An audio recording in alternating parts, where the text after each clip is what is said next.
What's up, everybody? I'm Quasar Sudo, and welcome back to Sekaiju visual novel demo. This is an updated version of the demo with better transition, some new added in characters that weren't in the last one, and more voice acting. So let's jump right into it. Where we last left off. Come here, microphone. I looked at her stunned. Maybe she's a foreigner. Tokyo? Now I'm just confused. Where in the world could she be from? And have never heard of Tokyo. Suddenly I feel dizzy, and a few seconds later I fall to the floor unconscious. I wake up a few hours later. I find myself lying on a luxurious bed in a bedroom that looked like it belonged to royalty. As I glance around the room, I suddenly notice the feeling of a hand on my forehead running down the side of my face. I instinctively moved my head and turned to see a lovely maid who looked just as shocked and as scared as I felt. Oh, I'm sorry. I didn't mean to scare you like that. Please, excuse me. She nods and then leaves the room without saying a word. Was I rude to her? Was that all a dream? I couldn't have really been dead, right? I'd have to say... Oh crap, fucked up. I have to say that if you were placed in the same situation as he was, would you find it hard to believe that you were dead too and that you were resurrected through some magical scroll and brought to some sort of other world? How would you feel in how would you react? You know, she gave him an example that, you know, he died by stabbing him, by having one of her guards stab him through the chest in the last part, and he didn't die from it. So, how does one actually react in a situation like that? How would you personally deal with that? Anyways, all of these questions popped up in my head as I tried to make sense of all the craziness that had occurred. I still had no idea why I was involved, or how I got dragged into this whole mess in the first place. Oh, it's no use. I can't make any sense of this. The magic can't possibly exist. But if that's true, then where am I? Last thing I remember was pushing Sachi out of the way of that car. There's a loud knocking sound. It seems like someone's at the door. Come in. The door opens, and the girl from before comes inside. As I look at her closely, my confusion only gets worse. She has big, long elf ears. Just like those elf girls you see in fantasy animes. She's cute, though graceful, elegant. Plus, she has a great rack. That's the one thing guys noticed on the chick. It's not the face, it's not the body, but somehow magically it's the rack. It's the first thing we see as men. Hello again. I'm sorry for the rough treatment earlier, but considering how you just appeared and the situation we're in, it had to be done like that. You didn't have to stab a brother through the chest. There was no reason to stab a man through the chest like that. Oh, I think are you sure I'm dead? Or are you just fucking with me? No, you're dead. How so? Prove it to me. Shank through the chest. The fuck is wrong with you, bitch? Well, you said you wanted proof that you're dead, so we gave you proof. You didn't have to go so fucking far. Quit your bitching and man the fuck up. Wait till I get the sword out of my chest. Ow! Yo, what? Drops to the floor dead. Appeared? The situation? Oh, yes, right. You were dead when you appeared on top of me. I appeared on top of you, alright. Get your mind out of the gutter. That's not right, guys. That's horrible. Shame on you. I'm sure I look more confused than ever. But she keeps explaining how I got here. I do not know who, what, or where you came from. I do not know why you're here, either. But what I do know is that last night while I was sleeping, you simply appeared out of nowhere, falling on me with your hands on my breasts. I guess wherever you came from, even after you die, a pervert remains a pervert. Excuse me. Your breast landed in my hand. My hand. Your breast suddenly moved in the way of my hand, okay? It's not my fault. This is all your fault for having a ginormous rack, okay? But I do appreciate you breaking my fall, though. I look at my hands and then at her chest. I can't help but smile. Her expression suddenly turns flustered.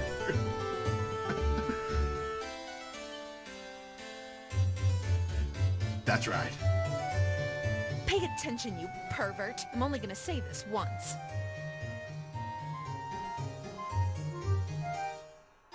Her face grows from fluster to anger and then suddenly back to normal. As she regains her composure. My cousin and the head of the guards, that you already met, along with a few of the guards, dragged you into a cell until this morning. I suddenly feel the memory of pain in my back where she mentions him. It was him that first noticed that you were dead. It was I that suggested you be brought back to life. Unfortunately, Father's head counselor was totally against it, under the pretext that the dead should remain dead. Eventually, due to how little we knew about you, I resurrected you for that short time period just in case you posed a threat to us. Well, thank you for bringing me back to life, just to figure out who the hell I am. I appreciate the kindness. Thanks for all the hospitality of stabbing me in the back, throwing my lifeless corpse into a jail cell, and figuring that I was a threat. Thank you. That's very good hospitality for royalty. So that means I died once again after it went black, right? Correct. And it was decided shortly after your death that your body would be burned and fed to the dragons, or vice versa, depending how the dragons liked your meat. That's fucked up. Bro, that's fucked up. My jaw drops in shock. But I'm alive again. Yes. In the council meeting this afternoon, my father went against their decision and suggested you be resurrected yet again with a longer time frame to find out who or what you really are and where you actually came from. And thus you've been resurrected with a time frame of 1 week. Thanks, a week. That's not enough time to do nothing. Her expressions change slightly as she finishes talking. A wave of doubt washes through me. So, let's begin by reintroducing ourselves with no rush this time. I am Princess Acacia Alvariel, Princess of Alfheim.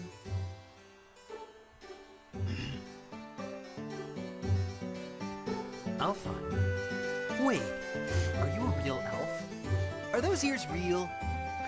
Oh god. That'd be my first reaction to everybody. Amazed, I reached out and started pinching her ears, yanking and petting them to feel if they were indeed real. Her expression goes from mild annoyance to flat-out fury, and she punches me square in the face. Of course we're real. I just said I'm Princess of Alfheim, where every elf lives. You seem to know about us and our home, yet we don't know anything about you or yours. So please, do tell. Well, Your Highness, I'm in no way royalty such as yourself. I'm just a high school student from, Midgard. That's what you call the human world, right? Anyway, the reason I know about you and your land is that, in my world, there are lots of legends and stories, animes, movies, and games about elves. I'm not really sure how, but there are legends that say elves lived in our world long ago. Others say that elves and Alfheim are only fiction that someone created. But here you are in front of me. I do find it very interesting that even though that Alfheim, if I'm saying this correctly, is real in this world, in this universe, that it'd be fiction in our world. Like, it'd be legend, myth. But, and he comes to the world and finds out, boom, it's real. But, what if you could say the same thing for our world, for the world we live in? What if all, our legends and our myths are actually real, but they're in some other world disconnected from our own, but they used to be a part of our world. You know, I think, I don't know if I have the words for it probably, but you know, what if that's the situation for our world, the same as their world? You know, what if they think we're a myth, or, you know, we're not real, you know? How does that really fare ultimately if both worlds were to somehow reconnect together? What exactly would happen, you know? How would people react? How would they react? People seeing dragons and elves, dwarves, and giant spiders. Not like in Harry Potter, not the giant talking ones, but you guys know what I mean, right? Let me know what you guys also think about that. I find that very interesting, honestly. Princess Akishia looks stunned, as I continue to explain what I know. Oh, please, excuse my manners, Your Highness. My name is Yamakaze Kusanagi, from the country of Japan. I lived in the Shinjuku district of Tokyo City. My, what a nice change in attitude. But to be honest, there is a legend here that 2,000 years ago, a group of elves on a sacred journey disappeared from Alfheim, and it's believed they may have ended up in a different world.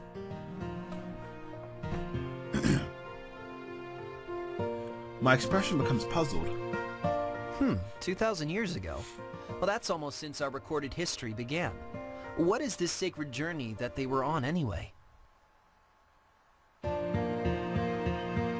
No one knows. We don't even know if this story is true or not. Though, from what you're telling me, it may as well be true. Are there any more elves that live there now? No, Your Highness. As I said, they're believed not to exist at all. She had this cute, hopeless smile on her face, but it was dashed out by my answer. Now she looks sad. Oh, I see. We'll end here for now. Get some rest now. We'll talk more tomorrow. Honestly, you know what I think? I think that either the main character, Kusanagi, or Saji, you know, Saji, his friend, the girl who likes him, either one or the two are probably a descendants from this elven group that disappeared into their world 2,000 years ago. I'm quite sure it's either him or Saji. My bet is most likely Saji, who is a descendant of the elves. Now, I don't know if that's right, but it's a hunch that I have.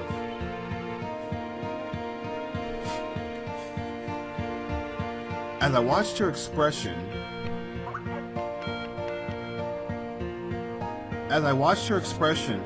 and body language, it is clear that news hit a nerve. Maybe I shouldn't have told her that. Wait, Your Highness, is... Sorry about that. Someone tried calling me on Skype. Are you alright? I'm very sorry if I said something wrong. No, I'm alright. Don't worry. You know, back where I come from, royalty aren't supposed to be this easy to catch in a lie. It's customary for them to appear totally honest. Well, that's a good custom, and very true. I've never told a lie in my entire life. Very well, Your Highness. But when you're ready, you can come talk about it. It's not a good thing to hold it in, you know?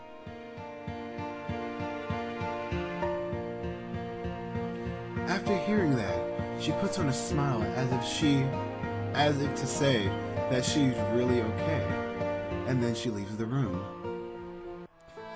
I start thinking about why I said everything I did, and if maybe she thinks that the elves were killed by humans.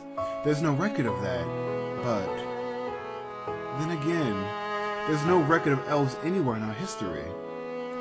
Though taking into account our track record with how we dealt with rumors about witches and vampires, it might actually be true. And then I start to think about how I got here. I think about Sachi. What happened to her? Is she okay? Was she hurt in the accident? and then I fall asleep.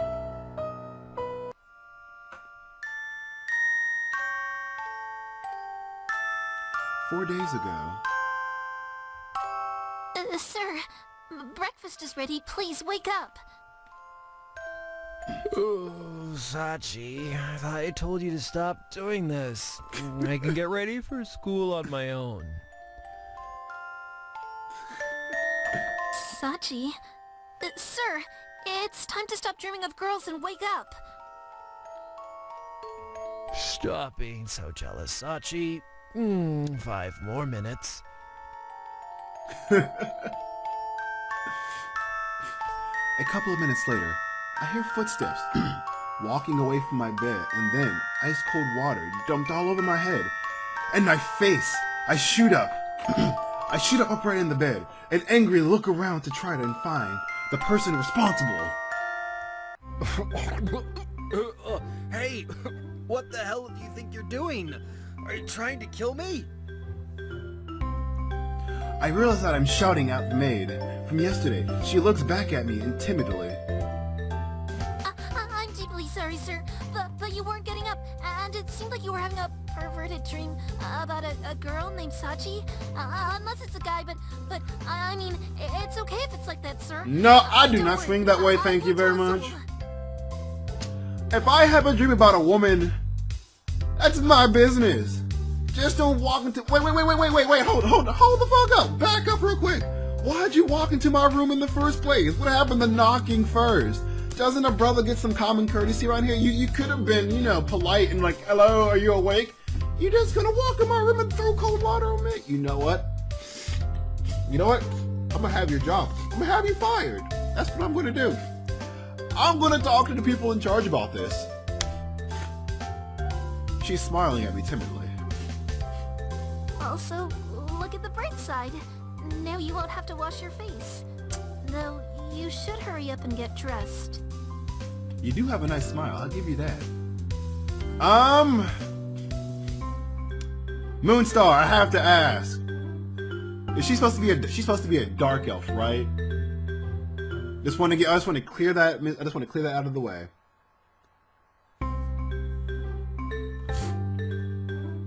She giggles. She giggles as she puts the tray and the empty glass of water on the counter behind her. Oh yes, I wouldn't want to catch a cold, especially here where there's no medicine for me. But something tells me she seems like the maid, from the way she speaks, from the way she kind of delivers herself through talking, she seems like a klutz. I guarantee you she's probably a klutz. A very hot klutz with a huge rack, but a klutz nonetheless. Catch a cold, sir? Is it custom in Midgard to catch a cold? Oh god. Well, I wouldn't say it's a custom, but it does happen very often. And then, can you catch a heat? No! What the hell? Can you catch a heat? Well, if you have a heat stroke, that's one thing. But I don't know if that counts nonetheless. Unless you're running a fever, but then technically speaking you are catching a heat or a hot. I don't know. How the hell would you how would one describe that? I can't help but look surprised. Why should I be though? Of course, they don't know what a code is. No, actually, a cold is... I'm deeply sorry to interrupt you, sir, but the princess is waiting for you to have breakfast Oh, in I'm the running dining over room with time. her. Let me go ahead and save this right here. Where's the save button? Save. Boom. And save. Return to game. Okay. So furthermore development of this is that you have some background. It gives you some background into the story for the most part right here. About where you're at, who you're dealing with. You're trying to figure out why you're here. And it throws in a new character, a maid. But I'm kind of interested to know. I know the maid has a name. I just can't remember her name. I remember going through the website's characters. But I want to say, Moonstar, I hope you make the maid and the other I hope you make the maid and the princess like future like potential, you know, love connections with them. It'd be nice to have the maid as a love connection. What I keep saying, as a potential love in the game, since this is like a visual novel dating sim as well, on top of it being fantasy. So I hope to see more of that. I'm saying I'm liking the development of the story for the most part. I'm quite sure that I'll be talking to the princess about the events that she brought up before, about the earthquakes and, you know, why you've been brought here. So I'm quite sure at some point that there's going to be some sort of talk between the princess and Kusanagi. And I'm hoping at some point in time that Sachi eventually shows up in this world. If not, I'm not really sure, but I can't wait to play another part of this. You guys wait till part 4 of this. So anyways, if you guys enjoyed the video, hit the thumbs up button. Let me know what you personally think about this down in the comments below. You know, what are your thoughts? How do you feel about it? You know, there'll be a link to this game and the site and to the Facebook of Moonstar and the developer of Sekaiju, the visual novel, down in the description below. But anyways, everybody, hit the subscribe button down below. And as always, guys, this is Quasar Sudo, guys, signing off. Thank you guys for watching, and have a nice day, guys. Peace out, my friends. God damn it!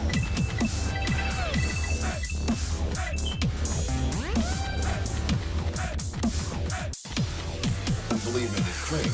Actually, I don't think anyone except Yahiko believes in this dream in history. Then again, Yahiko has enough to